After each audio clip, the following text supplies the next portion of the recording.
Bon, mais voilà. Ça fait un petit moment que j'ai pas fait de vidéo YouTube. J'ai eu un début d'année un peu compliqué. Donc là, je reviens avec un thème qui est, comment dire ça, sans que... Ouais, cette intro est nulle, Je vais parler du thème de l'IVG. Donc, qu'est-ce qu'une IVG? C'est un avortement. Voilà, c'est quand tu décides de ne pas garder un enfant qui est en toi. Pour X raisons. Alors là, toutes les raisons sont bonnes ou pas. Moi, ça a été une libération hormonale. Les hormones m'ont libérée d'un état d'esprit. Et je vais vous expliquer comment ça se passe avec la version médicamenteuse, c'est celle que j'ai eue. On nous explique très bien les choses, on est très bien suivi, on est très bien encadré, mais il y a quand même des petites choses qu'on nous dit pas. Et moi, quand j'ai essayé de regarder sur internet s'il y avait, je sais pas, quelqu'un qui pourrait me dire exactement ce qui se passe, c'est pas vraiment dit tel que ça va se passer. Donc, je vais vous dire comment ça s'est passé. Déjà, je vais remettre les choses dans son contexte. J'étais avec une personne qui n'était pas du tout faite pour moi. Bon, ça arrive, hein. La vie fait que on décide d'accorder du temps à des personnes qui ne sont pas du tout compatibles. Bon, voilà, chose faite, passons. Et j'ai voulu me renseigner sur internet, donc je suis allée sur les forums et tout pour voir comment ça se passait, etc. Même si après, on est quand même bien pris en charge par le centre familial, donc ça c'est top. Mais on n'est pas dans le cœur du processus. Et moi, je voulais aller voir sur internet s'il y avait des filles qui parlaient de ça. Et effectivement, il y en a qui en parlent. Mais moi, j'aurais préféré être alertée sur certaines choses. Alors, c'est ce que je vais faire. J'ai décidé que j'allais alerter sur certaines choses. Alors déjà, quand vous tombez enceinte, forcément, quand c'est voulu, c'est bien. Hein, on est content. On vit la grossesse très bien. Par contre, quand c'est pas voulu, que c'est pas avec la bonne personne, que la personne vous soutient pas très bien et que vous enfonce, je vous assure que le début de grossesse est compliqué. Et moi, je l'ai vécu. Je me suis dit, mais quelle horreur. J'ai commencé un travail. J'avais tout le temps des nausées, j'étais trop mal, j'étais là mais c'est pas possible, comment on peut nous dire que c'est la plus belle chose d'être enceinte? Je me suis dit mais alors là franchement je comprends pas. J'avais envie de pommes, on va savoir pourquoi, alors je mange pas plus de pommes que ça normalement. J'avais envie de pleurer parce que j'avais envie de boire des trucs par exemple, boire de la badoie ou des choses comme ça. Puis quand je la buvais j'étais déçue. Bref, un début de grossesse terriblement nul. Bah moi j'avais déjà pris ma décision, moi j'allais me faire avorter. Même avant même que je chasse le test, je le savais, voilà. Enfin, je pense que quand on fait un enfant, honnêtement, faut avoir dans des bonnes conditions, quoi. Faut avoir envie, faut être avec la bonne personne, faut avoir une situation qui fait que, on n'est pas désemparé au niveau financier, parce que franchement, c'est un gouffre financier, cette affaire.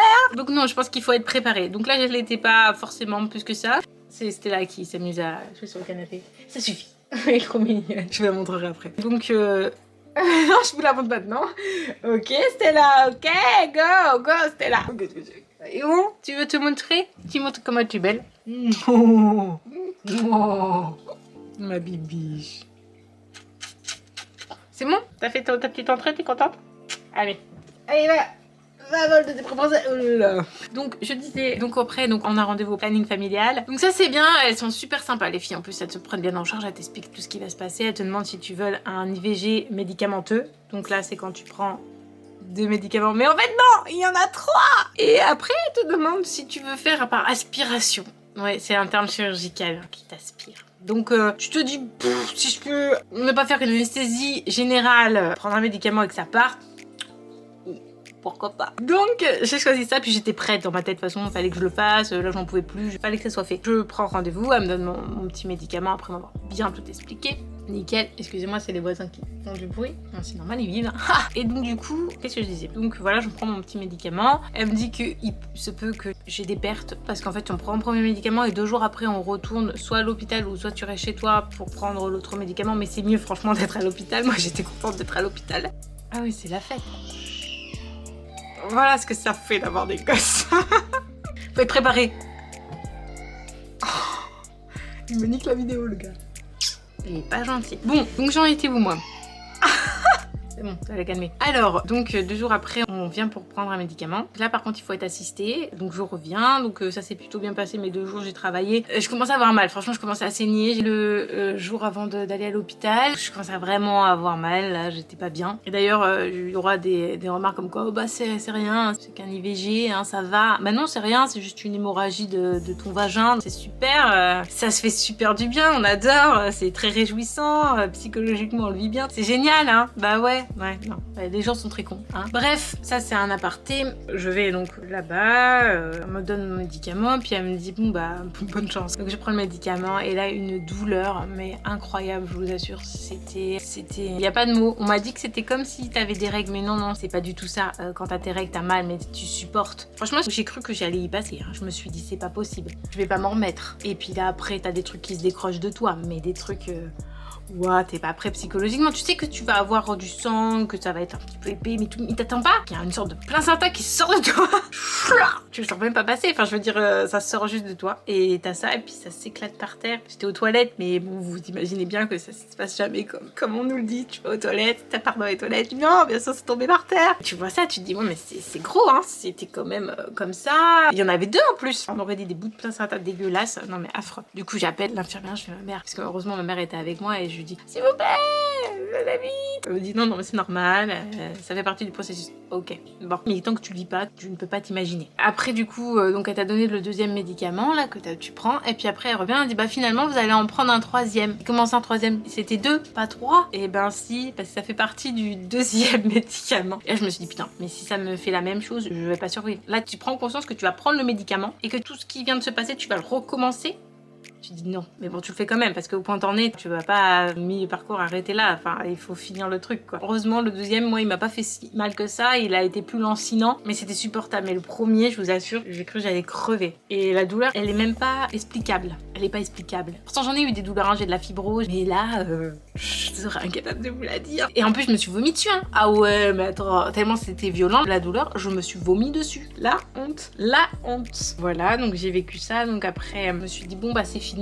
Bah non, c'était pas terminé, bien entendu, il y a tout le après. Et alors là, c'est là où on t'explique bien tout ce qui se passe, mais il peut y avoir des complications. Faut savoir que c'est pas anodin, tu prends un médicament quand même pour stimuler ton processus de menstruation, pour activer, pour le faire partir, le faire décrocher. Donc forcément, ton corps subit des choses, ta tête aussi. Bon, donc après, t'as un dérèglement vaginal qui s'ensuit, tu continues à saigner pendant normalement 2 semaines, je crois, à peu près. Moi, j'ai continué à saigner pendant tout un mois entier. Et elle m'a dit, ah ouais, non, c'est pas normal. Je sais pas, moi, je pensais que c'était normal. Je me suis dit pourquoi pas, c'est peut-être normal, tu vois. Et elle me dit non. Donc on a fait des prélèvements, on a fait une échographie pelvienne pour voir si ça s'était bien décroché. Ça c'est bien décroché, mais il manquait un petit bout encore qui était pas décroché. Il m'a dit ouais, vous inquiétez pas, vous allez avoir vos règles dans pas longtemps, ça va se décrocher avec. Ok, c'est pas fini cette histoire. Ah mais c'est pas possible. Voilà, j'attendais mes règles venaient pas. Je les ai appelés en disant que j'avais toujours pas mes règles. Après on a fait des prélèvements pour savoir pourquoi j'avais un dérèglement vaginal. C'est normal, hein. Ils regardent si t'as pas des MST, si t'as pas de saloperies que tu peux choper sexuellement, tu vois. C'est pas très ragoûtant, hein. Tu te sens pas au top de ton... Hein, c'est pas très glamour. Du coup je me suis dit bon, c'est terminé. Et ben non, ce n'est pas terminé. Après j'ai fait encore une échographie pelvienne. Alors l'échographie pelvienne, faut savoir les filles, celles qui n'en ont jamais fait, parce que moi la première fois qu'on m'a fait une échographie pelvienne, qu'est-ce que c'était drôle. Mais qu'est-ce que c'était drôle. En fait c'est une sorte de tube, voilà, et ils mettent un préservatif avec du lubrifiant. Et d'ailleurs ils mettent un préservatif sur la tête si vous êtes allergique au latex. Et c'était la fête. Et ils te l'introduisent à l'intérieur pour faire une écho interne. Et sauf que quand t'es pas préparé, tu te dis mais vous allez faire quoi avec ça? Baissez votre culotte. Mais vous allez faire quoi? Je vais vous l'enfourner. Ah d'accord, ok super, ça nous met des bases, au moins on est en communion toutes les deux là. Ah, on se sent bien. Passons, donc elle fait mon écho pelvienne et là elle me dit parce que c'était une interne généraliste, elle me dit il y a une masse. Oh, qu'est-ce que c'est quoi cette histoire? Comment ça une masse? Qu'est-ce que c'est que cette masse? Bah en fait c'est un kyste. Ah d'accord, maintenant j'ai un kyste aux ovaires, super, de 4 cm. Vous l'auriez pas pu le voir avant parce que quand même 4 cm c'est quand même pas rien, hein, et vu tous les trucs que j'ai eu, bon, c'est la fête du slip quoi, on aurait pu le voir. Et bah non. Donc voilà, on attend que voir si ça va se résorber ou pas. Apparemment c'est un kyste qui normalement se résorbe tout seul. On va espérer qu'ils veulent bien se barrer, hein. Quand j'entends des personnes qui disent, moi-même, je me suis dit dans ma tête, ouais c'est pas grave si je tombe enceinte, je ferai une IVG. Mais non, en fait, c'est hyper grave les filles. Parce qu'en plus, moi, j'ai pris la pilule du lendemain, dis tout. C'est ça le pire. One shot, pilule du lendemain, et je suis tombée enceinte. Et franchement, honnêtement... Alors, je sais que les contraceptions, c'est compliqué. Moi, je sais que je peux pas prendre de contraception telle la pilule, parce qu'avec mes antécédents, c'est pas possible. Enfin, à l'âge que j'ai, en tout cas, c'est plus possible maintenant. Il y a d'autres façons de pas tomber enceinte. Évitez, parce que je vous assure que c'est une expérience assez douloureuse, qui entraîne d'autres choses. En plus, après, franchement, moi, ça fait 2 mois, je m'en sors à peine de ce calvaire, quoi.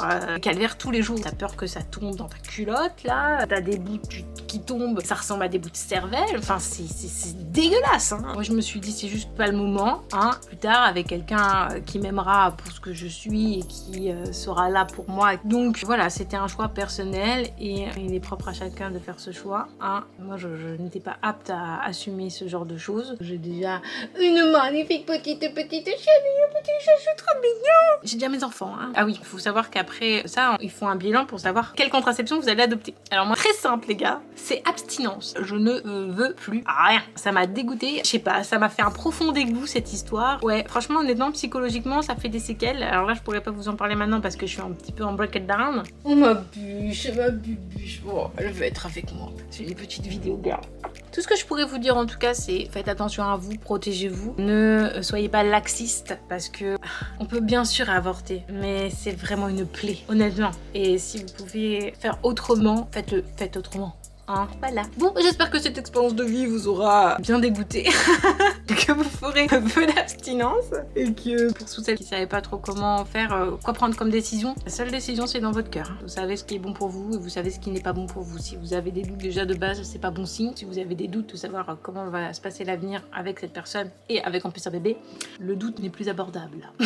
Il faut faire des choix. Moi ça a été mon choix, donc j'en ai assumé les conséquences. Hein. Je suis passée par des stades peu ragoûtants que je vous partage aisément et que chaque expérience est bonne à prendre et que surtout si une personne vient par là et qu'elle tâte IVG et qu'elle voit que effectivement c'est affreux de faire ça et qu'elle peut prendre un préservatif ou peu importe quel moyen de contraception, eh ben j'aurais été soulagée d'une mission. Faut savoir aussi, ah oui, que ça part un peu dans tous les sens cette vidéo, j'avoue, elle n'est pas du tout cadrée parce que je me suis dit si je la cadre, ça va être l'enfer dans ma tête. Donc cadrons pas. Balançons les informations comme ça, c'est beaucoup mieux. Et je sais plus ce que je voulais dire du coup. Qu'est-ce que je voulais dire, Bibi?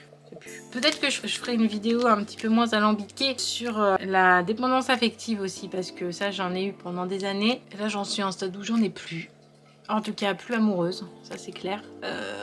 En fait, moi les hormones, il y a un truc qu'il faut que je vous parle et ça c'est important. On dit les hormones c'est hyper puissant mais c'est vrai parce que moi ça m'a révélé ma vraie nature. Je supporte plus rien. Genre les gens qui me font chier, ils me font chier. Genre je leur réponds même plus. Avant je me sentais coupable. Ah mais je m'en fous. Maintenant je m'en bats les couilles. Mes hormones m'ont révélé une nature de moi que je ne connaissais pas et je suis bien contente de ça. Donc c'est peut-être quelque chose qui était affreux à vivre mais d'un côté ça m'a révélé quelque chose comme si je rentrais dans une ère nouvelle, une ère adulte. Franchement pour moi ça a été un mal pour un bien. Après je dis pas que je veux pas avoir des dents et que ça va pas être compliqué, ça c'est fortement probable, mais non, ça m'a révélé mon potentiel femme, ouais. Et en plus ce qui est très très marrant c'est que je suis tombée enceinte puis le moment où dans ma tête je me suis dit ah je serais finalement une bonne maman parce que toute ma vie je pensais pas être une bonne maman et au moment où j'ai pensé ça je suis tombée enceinte, je me suis dit ok la vie me envoie des signes, mais des signes qui ne sont pas pour l'instant tu vois, mais bon il faut prendre ça avec aussi réflexion et pas trop non plus, il faut être dans l'action et là c'est vrai que ces derniers mois j'étais plus dans le faire que dans la réflexion, mais voilà en tout cas sachez qu'il y a un accompagnement qui est super bien suivi, c'est à l'hôpital. Si vous désirez que ça soit chez vous ça peut être chez vous, mais bon je pense que quand même dans un climat hospitalier c'est quand même mieux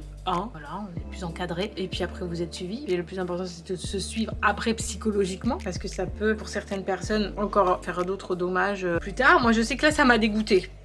Là, je suis dans un écœurement dégueulasse. Dégueulasse. Ah, j'ai besoin d'être tranquille. Ouais, voilà. En plus, j'ai clôturé un karma. Je l'ai clôturé. Donc, du coup, je suis un peu... Dans ce moment, je suis un peu bizarre. Je sais plus trop où je vais. Le karma est fini de ce côté-là. À nouveau s'ouvre. Mais lequel on ne sait pas. Voilà, donc je partage avec vous cette impression. Maintenant, j'arrête parce que là, ça fait quand même 20 minutes que je parle. Que ça va dans tous les sens et que je me dis que ça va être compliqué au montage. Ah, et juste pour la petite anecdote, j'ai eu après ça le Covid. Allez, coup de ma vie. Hein. Allez, je vous laisse. Allez, à bientôt. Salut les gars.